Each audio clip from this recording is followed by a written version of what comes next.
En ce jour crucial, le destin de deux jeunes femmes innocentes, Mónica Hernández et sa compagne de cellule, Margarita Vázquez, est sur le point de basculer dans le bureau feutré de la juge Valeria Puertas. Accusées à tort à la suite d'un piège diabolique tendu par le policier corrompu Gabino Dominguez, les deux jeunes filles attendent leur sentence derrière les barreaux froids d'une cage métallique, les mains tremblantes et le cœur serré par l'angoisse. Dans la salle d'audience, l'atmosphère est lourde, presque irrespirable. Diego, le fils de la juge, est assis parmi le public, le visage crispé par l'inquiétude, tenant fermement la main de Lydia à ses côtés, conscient que les décisions prises aujourd'hui auront des répercussions bien au-delà de ce tribunal. Pendant ce temps, dans son luxueux bureau, Altagracia Sandoval se tient debout devant un écran de télévision qui retransmet l'audience en direct. À ses côtés, Rafael Cabral observe la scène d'un œil sombre. Altagracia sourit, certaine de son emprise sur la juge qu'elle a menacée et contrainte de maintenir les accusés en prison. Elle murmure avec impatience, les yeux rivés sur l'écran, que le moment est venu de prononcer la sentence qui détruira définitivement Mónica.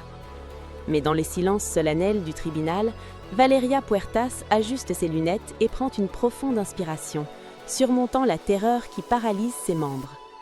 Après avoir révisé minutieusement le dossier, analysé les déclarations des témoins et mesuré le poids des arguments présentés par Saúl Aguirre, l'avocat intègre qui se bat corps et âme pour libérer Mónica, la juge prend la parole d'une voix qui gagne en assurance à chaque mot. Sous le regard incrédule de l'assistance, elle déclare qu'en l'absence de preuves tangibles et incriminantes contre les accusés, elle rejette formellement l'ordonnance d'incarcération et ordonne leur libération immédiate. C'est un coup de théâtre absolu. Dans la cage, Mónica et Margarita éclatent en sanglots des soulagements et se jettent dans les bras l'une de l'autre, tandis que le public explose en cris de joie, de rire et d'applaudissements. Saúl, rayonnant, serre ses proches contre lui, savourant cette victoire inespérée de la vérité sur la corruption. À l'autre bout de la ville, devant l'écran de télévision, le visage d'Altagracia se fige instantanément. Ses yeux noirs s'écarquillent de stupeur avant de s'enflammer d'une rage noire et destructrice. La Doña refuse de croire à ce qu'elle vient d'entendre. « Non, ce n'est pas possible », murmure-t-elle d'une voix étranglée par la colère, avant de promettre avec une froideur terrifiante que Valeria ne sait pas ce qui l'attend et qu'elle va personnellement la faire disparaître de la surface de la terre. Rafael tente de s'interposer pour calmer sa fureur, mais Altagracia se retourne brusquement vers lui, lui ordonnant de ne pas défendre cette misérable femme. Elle jure que si Valeria ne sait pas encore de quoi la Doña est capable, elle s'apprête à la prendre à ses dépens, car la juge vient de creuser sa propre tombe. Pendant que la tempête gronde chez Altagracia, la nouvelle de la libération apporte une lumière divine dans d'autres foyers. Dans un logement modeste, la tante de Mónica, Regina, regarde la retransmission en larmes, collée contre son compagnon Felipe. En entendant le verdict, elle cache son visage dans ses mains, suffocant d'émotion, et remercie le ciel pour ce miracle que Saúl et Mónica ont réussi à accomplir. Au même moment, dans une chambre d'hôpital stérile, Lázaro Hernández, le père de Mónica, repose sur son lit, affaibli par la maladie. Le docteur Adolfo Mendoza lui annonce qu'il a d'excellentes nouvelles, tout en lui demandant de ne pas trop s'agiter. Lázaro, le regard brillant d'espoir, lui demande si cela concerne sa fille, et Adolfo lui confirme doucement que la juge a déclaré Mónica et Margarita innocentes et qu'elles sont libres. Submergé par l'émotion, Lázaro laisse couler ses larmes et murmure de remerciements fervents à Dieu, répétant que justice a enfin été rendue. Pourtant, loin de cette allégresse, le bureau de la juge Valeria est devenu le théâtre d'un véritable cauchemar.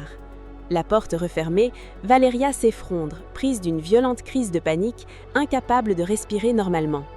Elle arpente la pièce comme une lionne en cage, terrifiée à l'idée des représailles d'Altagracia. Elle confie sa détresse à Lopecito, son assistant dévoué, avec qui elle entretient une liaison secrète et qui est le véritable père de l'enfant qu'elle porte. Valeria gémit qu'elle a désobéi aux ordres d'Altagracia et que celle-ci va s'en prendre à elle, que tout va être découvert et qu'elle est perdue. Lopecito la prend par les épaules, tentant de la rassurer de tout son amour et lui promet solennellement qu'il veillera à ses sécurités et que rien ne lui arrivera, dût-il à laisser sa propre vie. Valeria lui répond qu'elles finiront tous deux assassinés par les tueurs à gages de la Doña. C'est à ce moment que Saúl Aguirre entre dans la pièce. Valeria se tourne vers Saül et lui dit qu'elle doit être particulièrement heureuse car elle a fait exactement ce qu'elle lui demandait. Elle se jette dans ses bras, le serrant désespérément en lui murmurant un merci étouffé, avant de se reculer pour lui avouer que cet acte de justice équivaut à la signature de son propre arrêt de mort. Saül lui prend les mains affectueusement et insiste sur le fait qu'elle a pris la seule décision correcte et humaine, et qu'elle peut désormais compter sur son soutien indéfectible et sa protection absolue, ainsi que celle de Lopecito. Il lui assure avec ferveur que rien de mal ne lui arrivera, ni à elle, ni au bébé qu'elle s'apprête à mettre au monde. En entendant ces mots, Valeria se fige. Le temps semble s'arrêter dans le bureau de la juge. Elle tourne lentement la tête vers Lopecito et lui demande pourquoi il a révélé son secret à Saül. Lopecito assume son choix avec courage, expliquant que ce bébé est précisément ce qui est en train de la transformer et de lui donner la force de tenir tête à la tyrannie d'Altagracia. Il lui conseille vivement de ne pas retourner chez elle et de trouver refuge dans un hôtel discret en attendant de lui obtenir une protection policière officielle. Valeria, se prenant la tête à deux mains pour masquer ses larmes, refuse cette option, rappelant qu'elle a une maison, un fils et une vie qu'elle ne peut pas simplement abandonner. Lopecito la serre alors contre lui, embrassant son front pour apaiser ses peurs, tandis que Saül les observe avec gravité, conscient que la menace qui pèse sur eux est immense. Pour comprendre la nature réelle de cette menace, il suffit de jeter un œil aux activités des hommes de main d'Altagracia.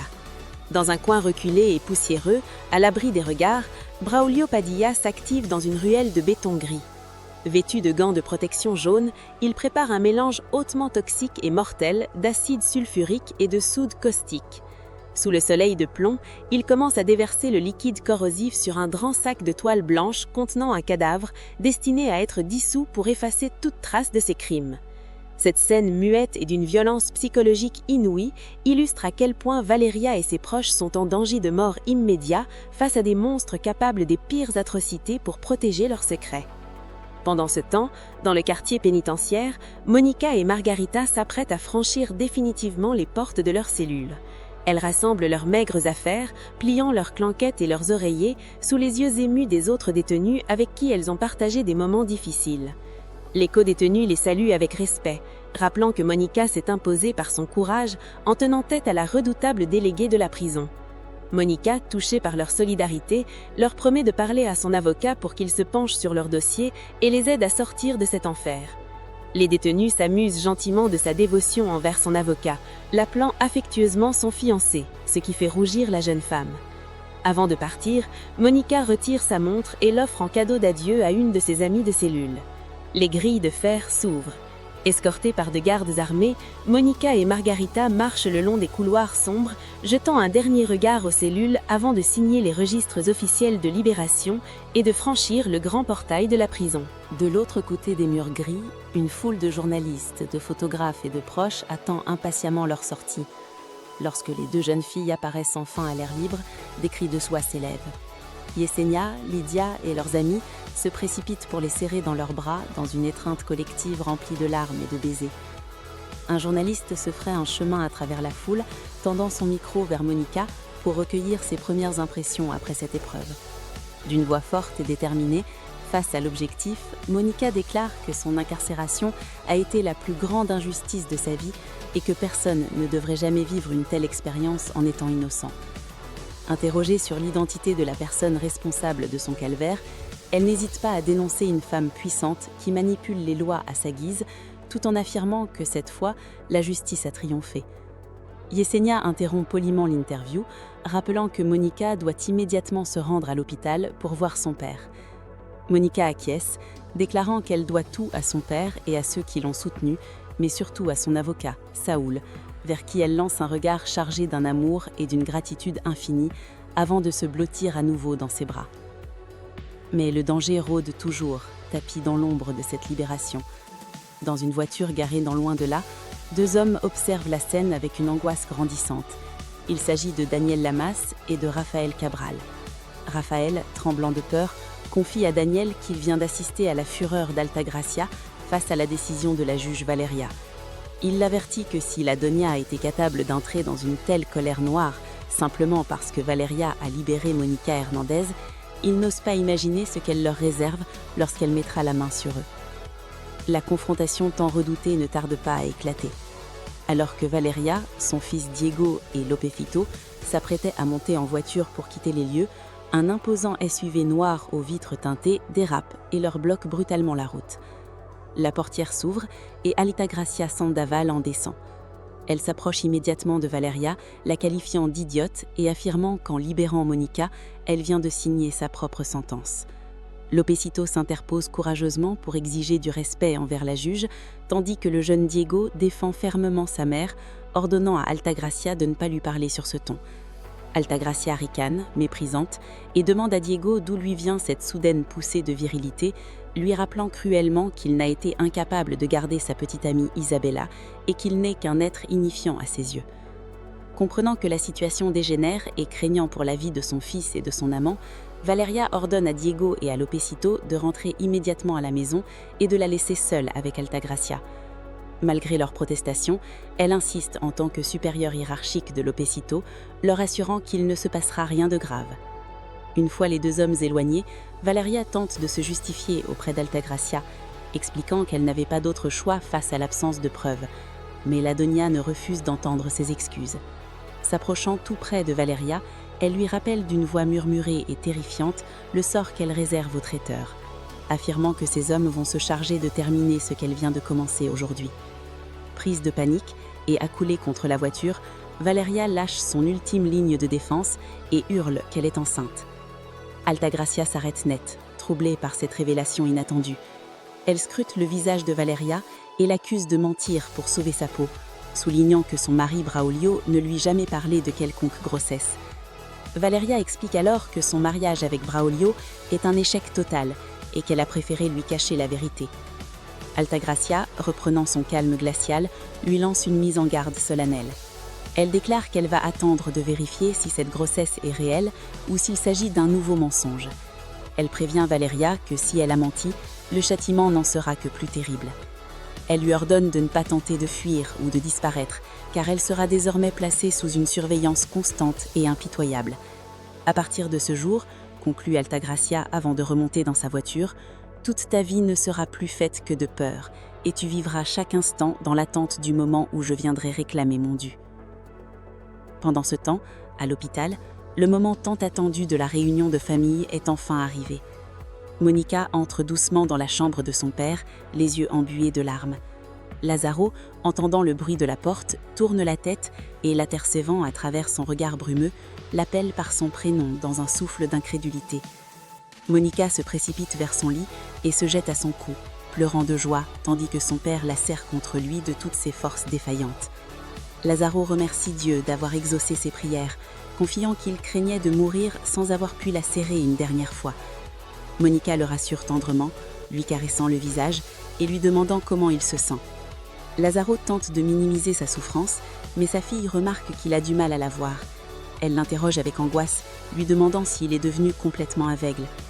Lazaro, ému aux larmes par la sollicitude de sa fille, lui caresse la joue et lui avoue qu'il sait qu'elle pleure, mais que ces larmes sont des larmes de bonheur et qu'elles ne lui font pas de mal. Pourtant, le vieil homme a besoin de réponses pour trouver la paix.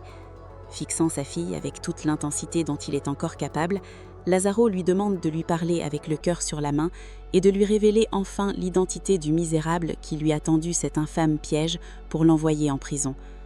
Monica hésite un instant, le visage ravagé par la douleur des souvenirs de sa détention, mais face à l'insistance de son père, elle finit par lâcher la vérité. Elle lui avoue que c'est le policier Gabino Dominguez qui a orchestré son arrestation, mais qu'il a agi sous les ordres directs de la redoutable Altagracia Sandoval.